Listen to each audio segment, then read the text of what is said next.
A Abril, buen día. A María, a Nadia, a Sergio, buen día. Buen día.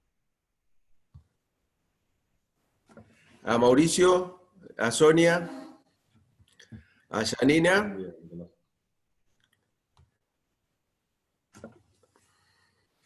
Bueno, y otros que no veo. No importa. Tenemos una clase con bastantes temas para ver hoy. No sé si vamos a llegar. Esta es la bolilla 12. Posiblemente va a quedar mucho también para que ustedes complementen mediante la lectura. Y en todo caso también nos queda una clase más que es de repaso, así que si algún temita nos queda, o un temita o tema nos queda, vamos a terminarlo en la próxima. Bueno, por lo pronto vamos a comenzar. Hoy tenemos que ver el nombre en primer lugar. El nombre de las personas es un atributo de las personas y está vinculado a la designación exclusiva de la misma a los fines de su identificación.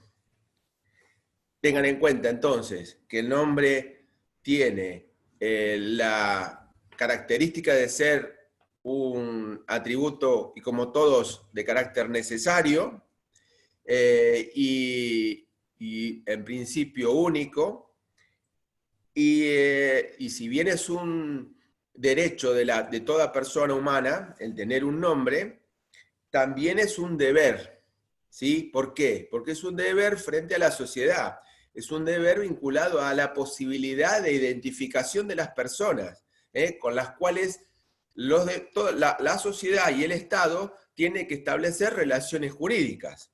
Entonces, en la naturaleza jurídica del nombre, uno puede definirla como, puede conceptualizar el carácter de atributo y también el derecho de ver.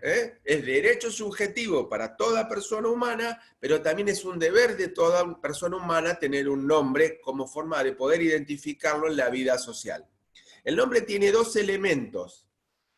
Y cuando hablamos del nombre comprendemos los dos elementos. Hablamos del prenombre o nombre de pila de las personas y también su apellido,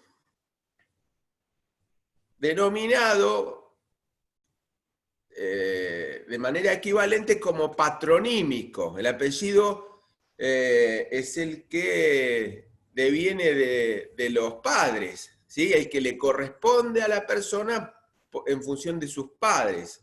Por eso lo de patronímico.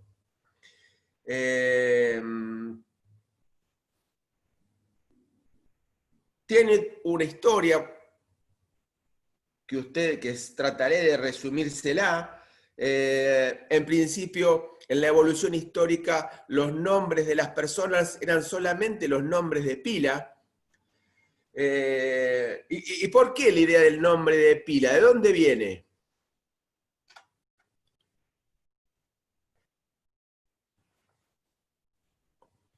¿Alguno le sabe la respuesta así rápida? Y de la pila bautismal. Exactamente, de la pila bautismal, que está en la iglesia donde se bautizan a las criaturas. De ahí viene el nombre. El nombre era impuesto en ese momento en que se lo bautizaban. Recuerden que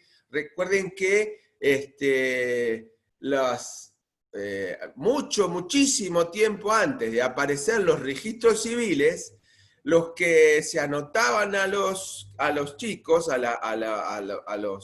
los menores cuando nacían, eran en las iglesias, en los libros parroquiales, y era en el momento del bautismo, en los cuales los padres habían elegido el nombre y ahí era donde se le imponía, y se anotaba en los libros de las parroquias. Por eso es que inclusive uno si se tiene que retrotraer a etapas posteriores a la creación de los registros civiles, tiene que ir a buscar una partida para probar el nacimiento, muerte o matrimonio de las personas, tiene que salir a buscarlas a los libros parroquiales.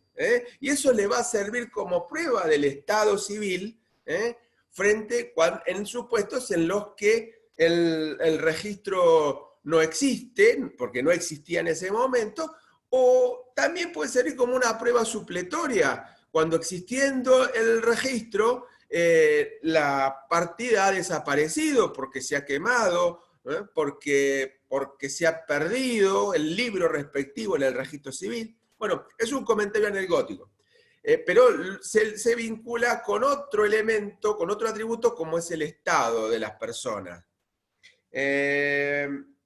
Entonces, el nombre en una primera instancia era impuesto, solamente tenían las personas en la antigüedad un nombre de pila, Abraham, Isaías, etc. Recién en Roma es donde se da, cuando crece demográficamente la población, y para evitar la homonimia, ¿qué es la homonimia? Que dos personas tengan el mismo nombre. Exactamente, es decir, un homónimo es alguien que se llama igual que yo, ¿sí? Que cada uno de nosotros, es el homónimo, tiene el mismo nombre y el mismo apellido. Entonces, para evitar, imagínense que le imponían un nombre de pila, así que era un poco difícil, una vez que crece la población, que no se reiterara. Entonces, como recuerden que el nombre tiene una función identificatoria y es una función social, le interesa a la sociedad la identificación. Eso determina de que en Roma ya existan otros elementos más allá del nombre de pila. El nombre de pila es el praenom o prenombre en Roma, pero también está el que identifica a la gens, a la familia a la que esa persona pertenece, el nomen en latín. Y a su vez está el elemento que identifica a la rama o estirpe de esa familia a la que la persona pertenece. Es decir, hay una clasificación todavía mayor. Tenés un prenombre, tienen el nombre que identifica a la familia y tienen el que identifica a la rama de la familia o estirpe a la que esta persona pertenece. Y por último, también cuando la persona ha reconocido una determinada fama o notoriedad por una actividad o por el ejercicio de una ocupación o profesión, se le impone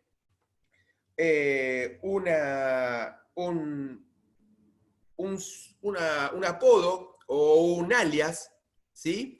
Y eso estaba considerado, es decir, pero no porque él se lo había establecido, sino porque lo habían establecido la sociedad a la que pertenecía, y eso le daba cierta fama. En la medida que la familia quiso valerse de esa fama del prócer o de la persona reconocida, ese elemento también fue incorporado por sus descendientes al nombre. Los libros dan el ejemplo de un general romano que peleó y ganó la Segunda Guerra Púnica contra los cartagineses. Cartago estaba en el norte de África, en lo que hoy se conoce como Túnez, y entonces, el nombre, ya se los paso, porque no me lo acuerdo.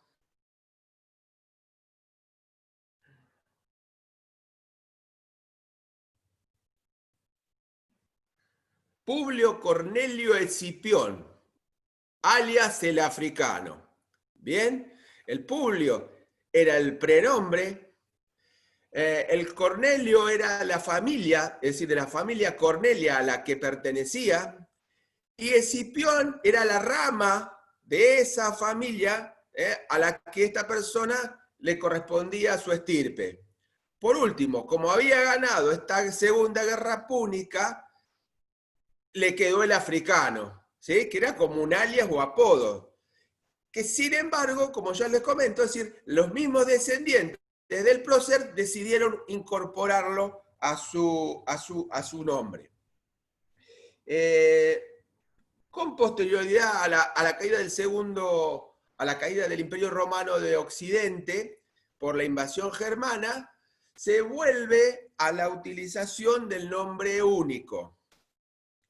Recién, y durante toda la Edad Media, o gran parte de la Edad Media, esto transcurre de esta misma manera, se vuelve a las ideas primitivas de nombre único.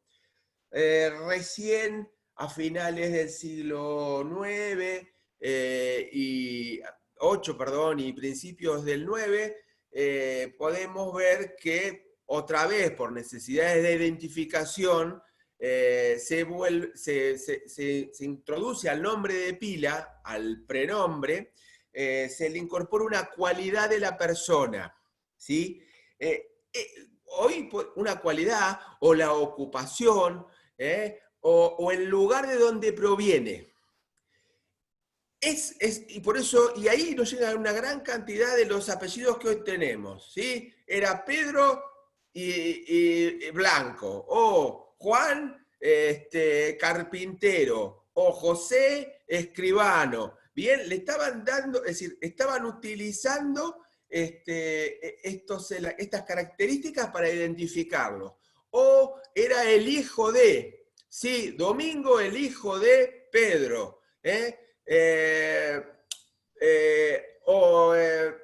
Martín el hijo de Fernando. Después el hijo de, ¿qué hacen? Lo reducen y pasa a ser es. Y ahí tenemos que Fernando termina en Fernández. Entonces, Domingo, hijo de Fernando, es Domingo Fernández. Y tenemos los Fernández, tenemos los Martínez, y tenemos los Pérez, y tenemos los González, que era el hijo de Gonzalo.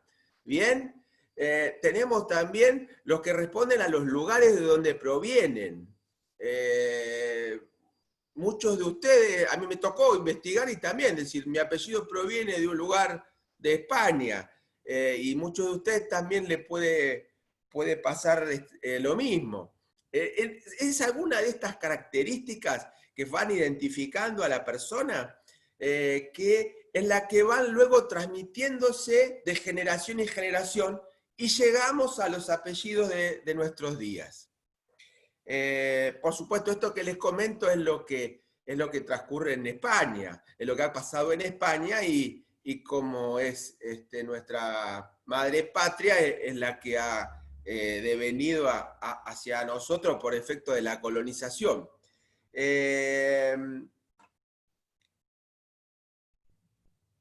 Comentan que ya a finales del siglo XIII ya la evolución está terminada en cuanto al nombre, y tenemos lo que hoy conocemos como nombre y apellido. ¿Cómo es la regla en Argentina? Bueno, el nombre se regía por la costumbre, ¿sí? Con la sanción del Código Civil, de Vélez Arfiel en 1870, que entra a regir en 1870, no había regulación sobre el nombre.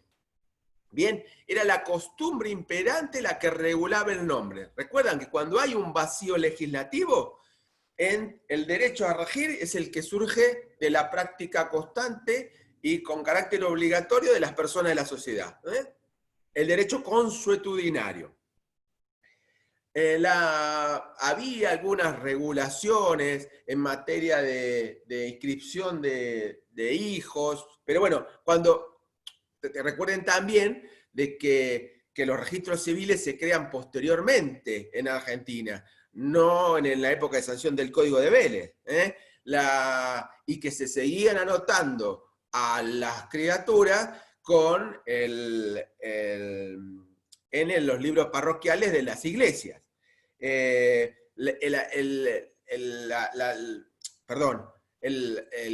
nacimiento de los registros civiles, la creación de los registros civiles, también fue un motivo por el cual Vélez no quiso que su código civil no saliera, es decir, no fuera aprobado. Uno de los motivos es que él tampoco quería tener como contra o oposición a la iglesia en ese momento, entonces no reguló en esos temas que en la provincia de Santa Fe casi habían causado un poco más que una revolución, ¿no? El matrimonio civil nace por la ley 2393 de matrimonio civil, y ahí es donde se organizan los registros civiles en toda la República Argentina.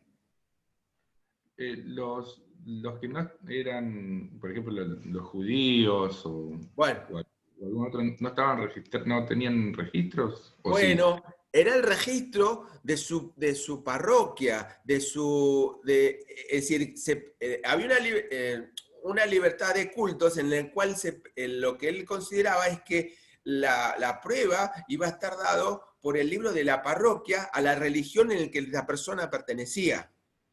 ¿Sí? Porque también, pero el problema se plantea también qué pasa si no existe la religión, no está organizada en ese lugar. No se lo iban a querer bautizar los cristianos, ni tampoco esta persona iba a querer ir a ese templo. Eso también es lo que determina la necesidad de que haya un registro civil que sea del Estado, que no responda a ninguna religión y que permite inscribirnos a todos. Pero no lo pudo, no...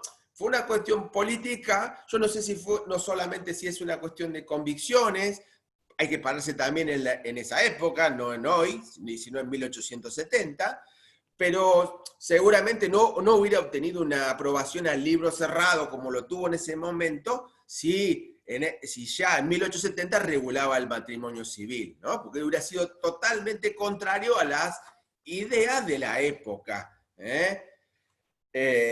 o por lo menos le hubieran generado una oposición suficiente como para no obtener el resultado final, que era el nuevo código el Código Civil para la Argentina, cuando se regía por las cuestiones civiles, se regían por las leyes de partidas o españolas que habían quedado, y por algunas normas muy dispersas de las provincias argentinas. Entonces, Perdón, profe. sí. Entonces, en ese momento no incorporó lo del matrimonio civil, pero sí No. lo del registro del nacimiento. Sí, En el registro civil. el registro de nacimientos, pero en los libros de cada parroquia. Ah, no todavía en el código. Sí, en el código, pero Sí. habilitando a que las personas se casaran en su parroquia y que los libros de la parroquia sirvieran como prueba del matrimonio o sirvieran, o el bautismo sirviera como prueba del nacimiento. ¿Bien? Eso para no tener a la iglesia en contra. Seguramente, sí. Debe haber habido una convicción personal, pero Vélez era político. Así que sabía que incorporar una cuestión así, porque ya había pasado en Santa Fe, la provincia de Santa Fe había instaurado un matrimonio civil, y terminó en esa época, en ese contexto histórico, y terminó en una revolución que casi se lleva puesto al gobernador. La ley de matrimonio civil surge tiempo después, por el mismo decantamiento y por la misma necesidad, porque el Estado necesitaba empezar a tener registrado a todos sus individuos. Y no depender para eso de la información que le pudieran proporcionar las iglesias que estaban funcionando en ese momento. Bueno, ¿cuál es la primera ley en Argentina sobre el materia de nombres? Es del año 69, es la ley 18.248. Se puede imaginar que durante ese tiempo, si bien ya había registros civiles, para anotar los nacimientos y los matrimonios y las defunciones, en cuanto a nombre no se decía nada y se regulaba por la costumbre. 1969, ley de nombre de las personas humanas. Es la ley que hasta agosto de 2015, con modificaciones, ¿sí? 2 o 3 modificaciones, nos ha regido. Posteriormente, el nuevo código, ¿qué hace? la ley de sanción del código, deroga la 18.248. Lo ven al principio, entre las leyes especiales que se derogan con la sanción del nuevo código, es decir, están en la ley de sanción, es la...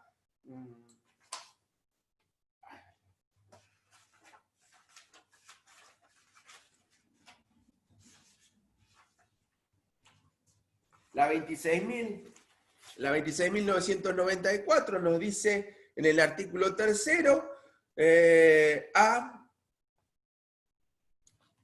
se deroga la siguiente norma, y entre esas menciona la 18.248, que es la ley de nombres. ¿Por qué se deroga? Porque pasa la regulación al texto del mismo del Código Civil y Comercial.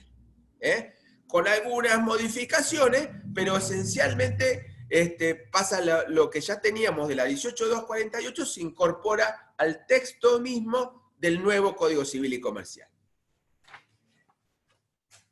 ¿Cuáles son las reglas en materia de nombre? Uy, me están hablando y no la escucho, a ver.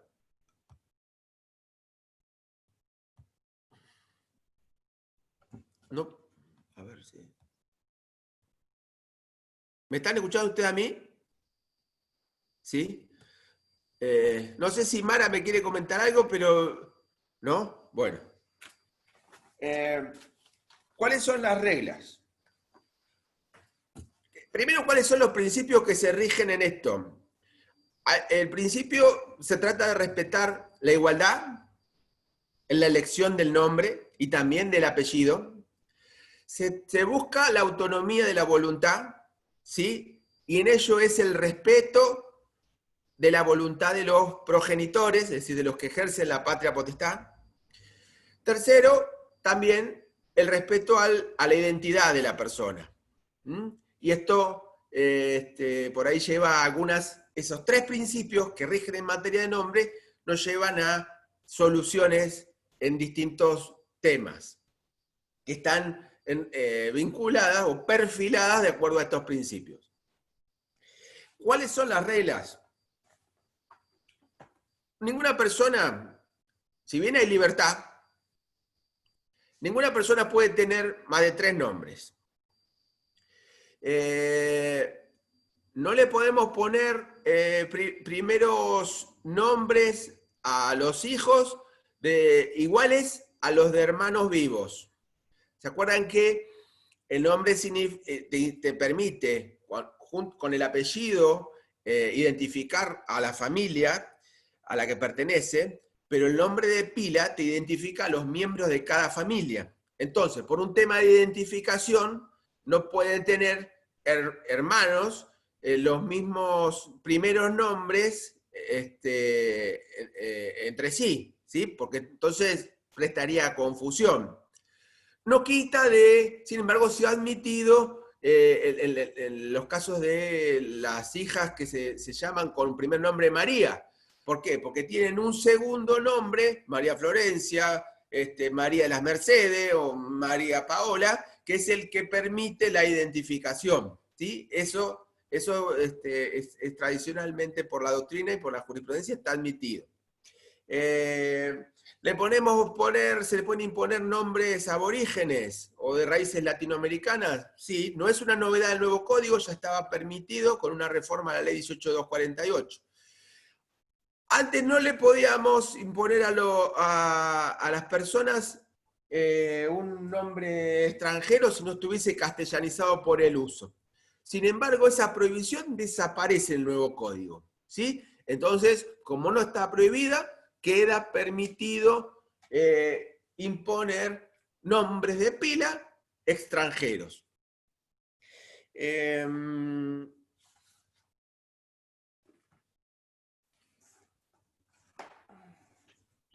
Disculpe, profe. Sí. Usted dijo que esto es desde 1969. Desde 1969 entra a regir hay una ley, porque antes era todo regido por la costumbre, que es la 18.248, y la 18.248 tuvo 3 modificaciones pequeñas, pero regió hasta el 1 de agosto de 2015, porque fue derogada por el nuevo Código Civil y Comercial, ¿sí? Que lo que Eso, hizo fue... Perdón, sí. perdone, eso que dice de los nombres extranjeros, por ejemplo, mi segundo nombre es Elizabeth, Sí. pero a mi mamá no le permitieron ponerlo con Z y con H. Ujú. Es por lo que dice usted. Exactamente. Tendría que ser antes del 2015, tendría que haber estado castellanizado por el uso. ¿Sí? El nombre extranjero, si estaba castellanizado por el uso, ahí uno podía establecerlo, pero de manera de cómo sonaba en idioma español. Claro, por eso, con S, lo pusieron con S y sin H. Exactamente, ese fue el motivo. Se admitía bajo esa circunstancia. Hoy en día no rige esa prohibición, fue eliminada y de manera tal que todo como no está prohibido, está permitido imponer nombres extranjeros. ¿Sí? Así como está expresamente permitido establecer nombres aborígenes. Doctor, Sí, acá Karina la preguntona. sí. Le pregunto, cuando usted habla de estirpe o clase social, ¿a qué refiere No, con no, ese no. nombre? No, hablamos de estirpe, pero estábamos vinculados a una rama de una familia determinada. ¿Sí? Con respecto a que al trabajo, a la profesión, No, no, no, no, no, no. Por ejemplo, si estábamos hablando en Roma, primero. ¿sí? ¿Sí? De Escipión.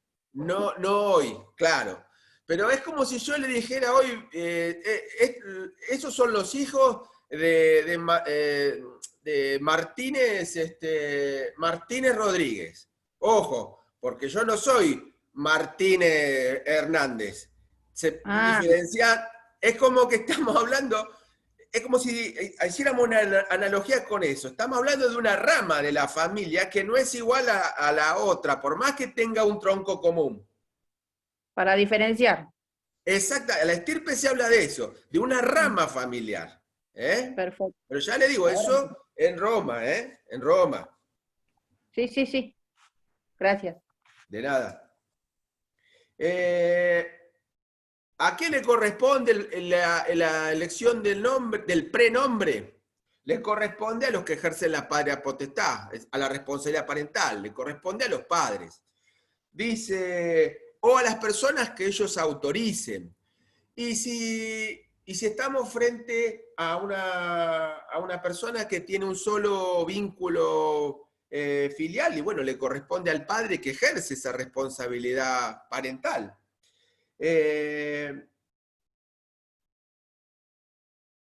Y si nos falta, bueno, la solución está acá. Debe hacerse por los guardadores, las personas a cuyo guarda se encuentra el menor, o el Ministerio Público, o en última instancia es el funcionario del registro civil y capacidad de las personas en que le vale imponer el nombre.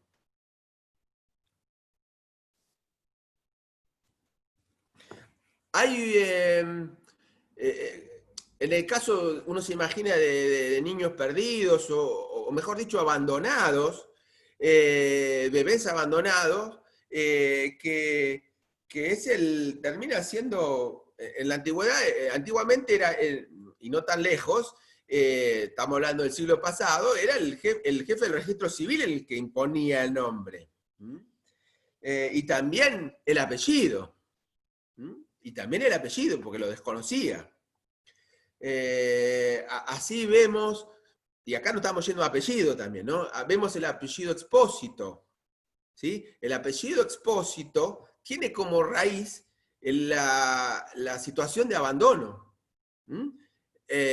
Los niños expósitos eran niños abandonados. Entonces, se lo relacionaba al imponer el apellido con esa situación en que se lo había encontrado.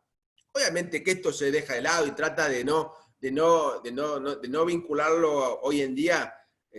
Tampoco es tan conocido, así que no sería tan importante hoy en día, pero el que lo sepa, bueno, buscaría no vincularlo con eso, con esa situación traumática, ¿no? Para que no lo lleve de por vida hasta el último momento esta persona. Son cosas que también tienen que cuidar cuando al funcionario le toca en última instancia elegir el nombre y un apellido. Pero, disculpe, hoy en día, ante la elección, ante ese caso particular, ¿la elección es arbitraria? Cualquiera podría ser, digamos, el apellido? ¿O está vinculado con los guardadores? Bueno, sí, en principio son ellos los que van a poder establecer el nombre, ¿no es cierto? Pero en última instancia, cuando te faltan, es el funcionario del registro. Y es el que... ¿No puede elegir, hay algún, digamos, No, damero de posibilidades o...? Y no, está la posibilidad de elegir. Obviamente que bajo ciertas normas, porque el nombre no podría ser extravagante, Me refiero no... al apellido, ¿no? Al apellido, que es como Y que... busca un apellido común. Ah, ok. Busca un apellido común. ¿Sí? Hoy por ahí se nos ocurre un Fernández, un Rodríguez, un González. Buscará un apellido común. Sí, sí, sí. Bueno, esto que le estoy diciendo ahora son reglas del nombre. ¿Bien? Del prenombre. Está en el artículo 63. El apellido de los hijos. Bueno, el apellido de los hijos es al que le corresponde a los hijos. Y entonces ahí hay una clasificación entre las distintas filiaciones. Si la filiación es matrimonial o si la filiación es extramatrimonial o en su caso si la filiación es adoptiva. Si la filiación es matrimonial, la elección del nombre de pila le corresponde a ambos progenitores. Perdón, del apellido. Del apellido. Me rectifico, del apellido. La elección le corresponde a ambos progenitores. Eso se tienen que poner de acuerdo. Y acá se cambia el sistema. ¿Por qué? Porque el sistema que venía de la costumbre, que recoge la ley 18248, era el que llevaba el apellido del padre. Bien, a lo sumo podría adicionarse el de la madre, así como ocurre en España, ¿no? Que la persona lleva el apellido doble, el del padre y el de la madre. Bien, el sistema era que llevaba el apellido del padre. En el nuevo código, como impera la igualdad, se dice que tiene que llevar el apellido de alguno de los dos progenitores, o de ambos, ¿bien? Y el orden lo establecen ellos del acuerdo. Es decir, que tranquilamente podría imponerse el apellido de la madre y después a posteriori el del padre. Hablemos de progenitores, ¿no? Porque también no habría que confundir, porque estaríamos en situación de que puede haber dos padres o puede haber dos madres, sobre todo admitiendo que la filiación, que el matrimonio puede venir de personas de distinto o de igual sexo, y de ese modo también los roles en relación a la filiación van cambiando. Doctor. ¿Y qué pasa si no hay...? Sí. Yo. Sí. Tengo una duda. Por ejemplo, el papá de mi hija, que después de 14 años se acordó de ponerle el apellido, antes era Nerea Domínguez, ahora le puso su apellido, pero ¿sabe qué me llama la atención, doctor? Que no le quitaron mi apellido, ahora se llama Nerea Domínguez Garcet. ¿Está bien ¿Está eso? bien? Sí, correcto. Sí, sí. La afiliación es un reconocimiento posterior. Sí, 14 años después, casi nada. Por eso. Sí, sí. Ah, Estamos hablando, pero no es de este supuesto, es de una afiliación que no es matrimonial. No, Dios Obviamente. me iluminó, doctor. Ahora se lo comento en el caso ese.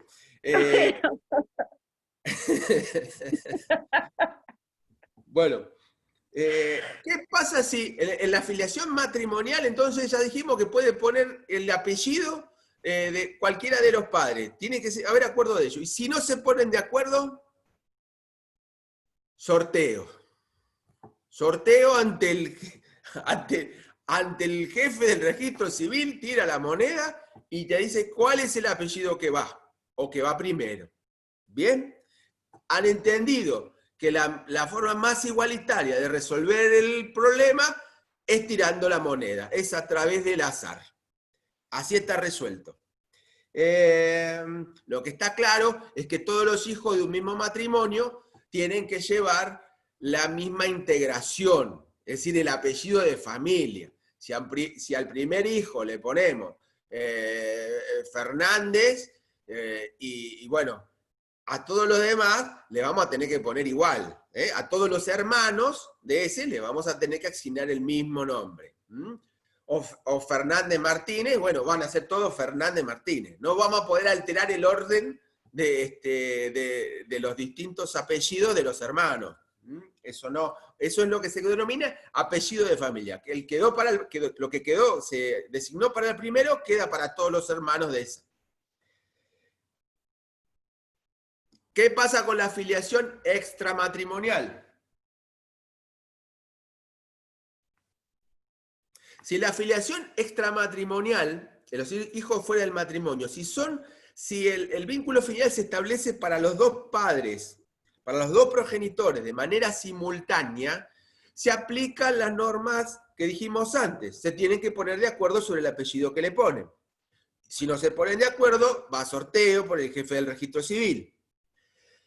¿Qué pasa en el caso de la filiación extramatrimonial, pero que se da en momentos diferidos o sucesiva, que es el caso que usted me planteó recién? ¿Sí? Tenemos que la filiación es establecida con vínculo único desde el momento del nacimiento, obviamente por la madre, porque la madre siempre es la que da luz y siempre es cierta, y es en ese momento el menor lleva la edad de